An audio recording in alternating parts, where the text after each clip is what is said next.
Hi friends, இன்னைக்கு நம்ம வீடியோவில் வந்து எதை பற்றி படிக்க போகிறோம் அப்படின்னு சொல்லி பார்த்தீங்கன்னா வந்து hybrid parameter of CE configuration analysis அப்படிங்கிறத பற்றி பார்க்க போகிறோம். அதாவது சிஇனா வந்து காமன் எமிட்டர் கான்ஃபிகரேஷன் ஆம்பிளிஃபையரில் இருக்கு இல்லையா, அதோட ஆம்பிளிஃபையரில் வந்து ஹைப்ரிட் மாடலை வரைஞ்சி அதுலேருந்து அனாலிசிஸ் எப்படி இருக்குது அப்படிங்கிறத வந்து இந்த வீடியோவில் வந்து நம்ம பார்க்க போகிறோம்.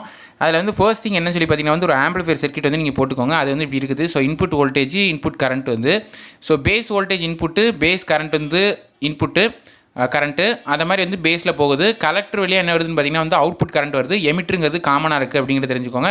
ஸோ இதில் வந்து இன்புட் வோல்டேஜ் வந்து VBEயாக இருக்கும், இதில் அவுட்புட் வோல்டேஜ் வந்து VCEயாக இருக்கும் அப்படிங்கிறத தெரிஞ்சுக்கோங்க. அதில் வந்து RCன்றது வந்து கலெக்டர் ரெசிஸ்டன்ஸ், ICன்றது வந்து கலெக்டர் கரண்ட், VCன்றது வந்து அவுட்புட் வோல்டேஜாக வரும் நீங்கள் தெரிஞ்சுக்கோங்க. இதுக்கு வந்து நம்ம ஹைப்ரிட் மாடல் வந்து வரைஞ்சோம் அப்படின்னா எப்படி வரும் அப்படின்னு பார்த்தீங்கன்னா இன்புட் வோல்டேஜ் வந்து VBEயாக இருக்கும், அது மாதிரி இன்புட் ரெசிஸ்டன்ஸ் வந்து HIEயாக இருக்கும். HIEனா வந்து இன்புட் ரெசிஸ்டன்ஸ் அப்படிங்கிறது தெரியும் இல்லையா. ஸோ கரண்ட் வந்து IBயாக இருக்கும், இன்புட் கரண்ட். இதில் வந்து சோர்ஸ் வந்து எப்படி இருக்குன்னா வந்து HRE × VCE அப்படின்னு இருக்கும். இது வந்து வோல்டேஜ் சோர்ஸ் நம்ம இன்புட்டில் வந்து செயல் வரைவோம். அதே மாதிரி அவுட்புட்டில் கன்சிடர் பண்ணிங்கன்னா வந்து வோல்டேஜ் வந்து VCEயாக இருக்கும், ரெசிஸ்டன்ஸ் வந்து HOE அப்படின்னு சொல்லுவோம். அந்த மாதிரி வந்து கரண்ட் சோர்ஸை வரைவோம் இல்லையா. ஸோ இன்புட்டில் வோல்டேஜ் சோர்ஸ் மாதிரி அவுட்புட் வந்து கரண்ட் சோர்ஸை வரைவோம் இல்லையா. அது வந்து HFE IB அப்படிங்கிறதா இருக்கும் அப்படிங்கிறத தெரிஞ்சுக்கோங்க. இதுக்கு வந்து நம்ம என்ன பண்ணுறோம்னா வந்து கிர்ச்சாஃப்ஸ் வோல்டேஜ்லாம் கரண்ட்லாம் இதெல்லாம் வந்து அப்ளை பண்ணோம்னா அதோட ஈக்குவேஷன் வந்து எப்படி வரும் அப்படின்னு சொல்லி பார்த்தீங்கன்னா வந்து VBE = HIE IB + HRE VCE அப்படின்னு வரும். கிர்ச்சாஃப்ஸ் வோல்டேஜ் லா ஈக்குவேஷன் படி. கிர்ச்சாஃப்ஸ் கரண்ட் லா ஈக்குவேஷன் எப்படி வரும் அப்படின்னு சொல்லி பார்த்தீங்கன்னா IC = HFE IB + HOE VCE அப்படிங்கிறது வருங்கிறத தெரிஞ்சுக்கோங்க. இது வந்து Kirchhoff voltage law, Kirchhoff current law இந்த ரெண்டுலேருந்து வரும். இதுக்கப்புறம் நம்ம என்ன பண்ண போகிறோம் அப்படின்னா வந்து இதோட பேராமீட்டர்ஸ் 4 பேராமீட்டர்ஸ் சொன்னேன். H11, H12, H21, H22 இந்த 4 பேராமீட்டர்ஸ் நம்ம எந்த மாதிரி வந்து டிட்டர்மைன் பண்ணலாம் அப்படிங்கிறத பற்றி சொல்கிறேன்.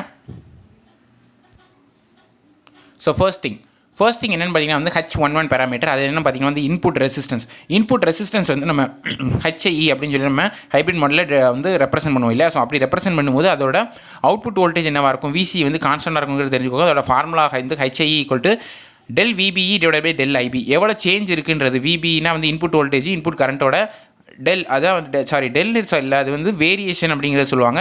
அதோட வேரியேஷன் எந்த அளவுக்கு இருக்கோ அதோட ஃபார்முலா போட்டாங்கன்னா அதுக்கு கிடைக்கக்கூடிய இன்புட் ரெசிஸ்டன்ஸ் HIE அப்படிங்கிறத தெரிஞ்சுக்கோங்க.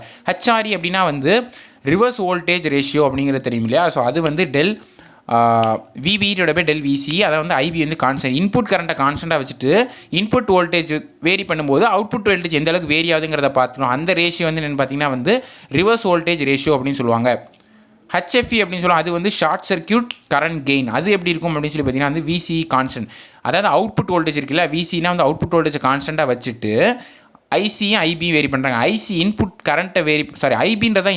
IB base current input current vary பண்ணும்போது IC அவுட்புட் கரண்ட் எந்த அளவுக்கு வேரி ஆகுதுங்கிறத பார்ப்பாங்க. அந்த ரேஷியோ வந்து என்னென்னு பார்த்தீங்கன்னா வந்து ஷார்ட் சர்க்யூட் கரண்ட் கெயின் அப்படிங்கிறத தெரிஞ்சுக்கோங்க. 4வது மற்றும் கடைசி என்னென்னா வந்து H22 அப்படிங்கிற பேராமீட்டர் தெரியும் இல்லையா. அது என்ன அப்படின்னு சொல்லி பார்த்தீங்கன்னா HOE. அது வந்து IB கான்ஸ்டன்ட். அதாவது வந்து பேஸ் கரண்ட்டை கான்ஸ்டண்ட்டாக வச்சுட்டு அவுட்புட் கரண்ட்டை வேரி பண்ணும்போது அவுட்புட் வோல்டேஜ் எந்த அளவுக்கு வேரி ஆகுதுங்கிற பார்க்காங்க. VCன்றது அவுட்புட் வோல்டேஜ், ICன்றது output current. So output current vary பண்ணும்போது அவுட்புட் வோல்டேஜ் எந்த அளவுக்கு வேரி ஆகுதுங்கிற பார்த்தா அதுக்கு பேர் தான் என்ன அப்படின்னு சொல்லி பார்த்தீங்கன்னா வந்து HOE. அப்படியே வந்து லாஸ்ட்டாக உள்ளது என்ன பேராமீட்டர்னா வந்து அவுட்புட் அட்மிட்டன்ஸ் அப்படின்னு சொல்லுவாங்க. அட்மிட்டன்ஸ்னா Y அப்படின்னு சொல்லியிருப்பேன் இல்லையா. ஸோ அதை வந்து கண்டுபிடிக்கிறாங்க அப்படிங்கிறத தெரிஞ்சுக்கோங்க. ஸோ இதான் ஃப்ரெண்ட்ஸ் இந்த வீடியோ நான் சொல்ல நினச்சேன். ஸோ இந்த வீடியோ வந்து ரொம்ப ஒரு சின்ன ஒரு வீடியோவாக அமைஞ்சுது. ஸோ நான் வந்து CE கான்ஃபிகரேஷன் பற்றி எக்ஸ்பிளைன் பண்ணியிருக்கேன். இது ஏதாவது டவுட் இருந்தால் கமெண்ட்ஸ் லீவ் பண்ணுங்கள். வேறு என்ன வீடியோஸ் வேணுங்கிறது சொல்லுங்கள். அடுத்தடுத்த அப்டேட்ஸ் வந்து முடிஞ்ச அளவுக்கு வேகமாக கொடுத்துட்டே இருப்பேன். ஸோ நம்ம சேனலை பற்றி ரிவ்யூஸ் வந்து சொல்ல மறந்துடாதீங்க. ஸோ நாளைக்கு ஒரு வீடியோவில் உங்களை சந்திக்கிறேன். அதுவரை தேங்க்யூ ஃபார் வாட்சிங்.